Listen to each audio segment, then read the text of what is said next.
8 years. 8 long years since this band released their last album. But between that time, they released a movie, released an album with a famous artist that not many liked, including myself, and traveled across all 7 continents. So, after 8 years, the band Metallica released a new album, Hardwired to Self-Destruction. It's been about 3 weeks now since the album was actually released, and during that time, I listened to this album over and over and over again, pretty much studying and breaking down almost every song on this album. And I'm here to determine what I think about this album and what you, the viewers, should decide whether if you should buy this or not. So let's get started. After 8 long years, Hardwired Self-Destruction came out about November 18th, I believe. And the album before it came out was Death Magnetic. A lot of people had issues with Death Magnetic. I personally like Death Magnetic. So a lot of people were wondering if Hardwired to Self-Destruction was going to live up to what they said. Because they said that they were going back to their roots. And in my opinion, they succeeded. Hardwired to Self-Destruction is a fantastic album, going back to the roots of thrash metal and just non-stop heavy music. Literally, this album puts you into overdrive and makes you want to go into the pit and kick some grandma's teeth out. It's that good. I love this album. I have not stopped listening to this album since its release. It's probably, in my personal opinion, some of the best work since Metallica has done for the past 20 years.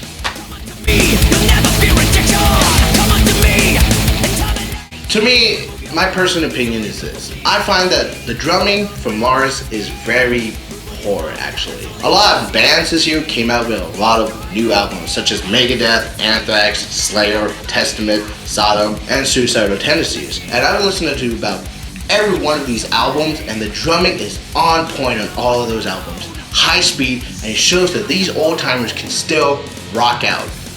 But when it comes to Hardwired to Self-Destruction, it's really hard for me to say that Lars' drumming is on point. Yes, some songs are better than the others, but in my opinion, it seems like Lars is just old. I mean, yes, the guy's 50 and stuff, but a lot of these other bandmates are 52 and they're still keeping up with this new generation of metal. But Lars, it's just literally, he's just like 1, 2, 3, 1, 2, 3, 1, 2, 3. And it's a little boring at parts, especially in the songs Dream No More and Am I Savage. All in all, this album though heavily focuses on guitar riffs from Kirk Hammett himself and the vocals by James Hetfield. James's vocals really improve on this album, and it really shows that a man 50 years old can still be angry as hell, and this guy is on point with this stuff. His vocals, his lyrics, everything is great. And that's a plus on this album, in my opinion. Lars' drumming, though, is the big negative. My favorite song off this album, personally, is Spit Out the Bone. And a lot of other people love Spit Out the Bone. It's clear that this is the best song off this album. The album starts off with Hardwired, and it shows you right off the bat what they're getting at, and it's thrash metal. But through the middle of this album, you get a lot of other songs, kind of like melodic, or kind of, in my opinion, Am I Savage being really slow.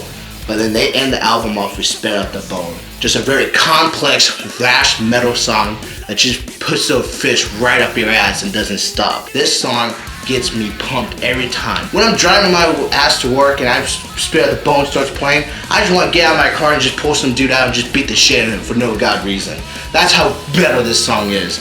And it has a good meaning about it. I mean, it talks about how society is so plugged into the technology now that maybe at one point a husk of a body won't be needed. You'd just be connected to technology. Might as well just spit out the bone and just insert the wires.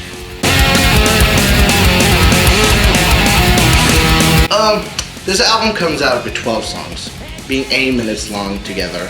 And I like long albums, without a doubt. But this album is extremely too long. And I have to give this reason to 2 songs to me that feel way too long. And that's Dream No More and Am I Savage. In my personal opinion, I feel that Dream No More should be a song that I love because it's about fucking Cthulhu. And Cthulhu is the epitome of metal. But I just can't get into it. It's such a slow-paced song, and I'm just midway through the song, I'm just like, end it. Please, just end the song and get on to the next song, which is Moth into Flames, and it's so much better, man. So much better.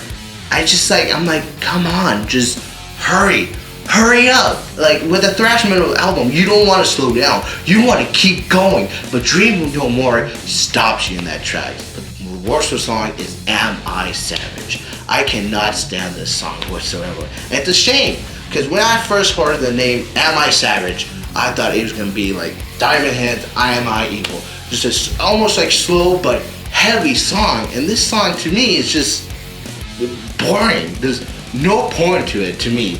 Like, this is something they should have just cut out the album, or at least cut 3 minutes of it. For the love of God, it's boring. I don't get it. I don't want that song. Just put Lord of Summer on it. For the love of God. Am I Savage is terrible. Worse. Jesus.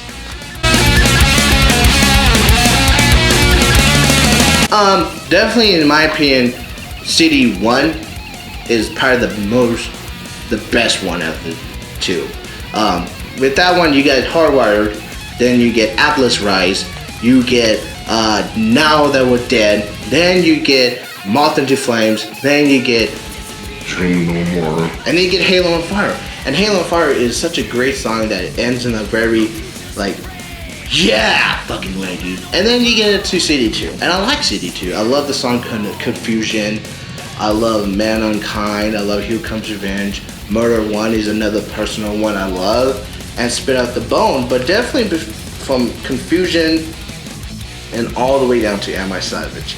It's kind of just like, yeah, whatever. It's like Empire Strikes Back, the movie. Let's say this. Let's say the CD1 is like Han Solo, Chewbacca, and Leia, them trying to get off Hoth and get onto the Millennium Falcon. Like, that part's epic. And CD2 is just pretty much Luke just on his way to Dagobah. Like, yeah, we gotta get there eventually, but let's just chill. But by the end of CD2, starting from Murder 1, getting you pumped and making you think back on how great Lemmy was, God rest his soul. And then it goes into Spit Out the Bone, and you just flip out and just want to start a marsh pit on the highway right then, right now. Sadly you can't, because you just end up being dead. Personally, I would honestly give this album an 8 out of 10. The reason why it's an 8 out of 10, in my personal reason, is that the drumming could be a lot better, and if Dream No More and Am I Savage weren't on this album, it would be a perfect album. You know, maybe cut down the song's times a little bit, because honestly, 80 minutes of music is a long time to just like listen to. You know, I know I've seen a lot of reviews and a lot of people saying that the album is way too long and they just wanted to get through it and stuff. And I understand, but you know what? I honestly think that this is probably the best Metallica album we've had in recent time. This is probably one of my favorite Metallica albums, and I love Ride the Lightning. That album is sick. It's fantastic. But this one takes the cake.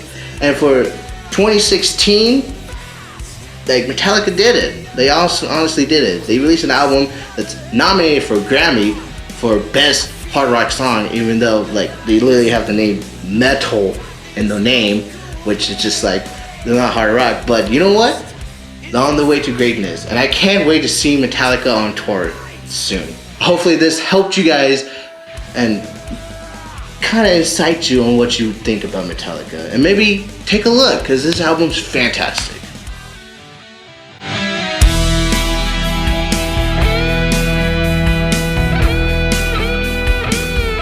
Dream No More. Dream No More.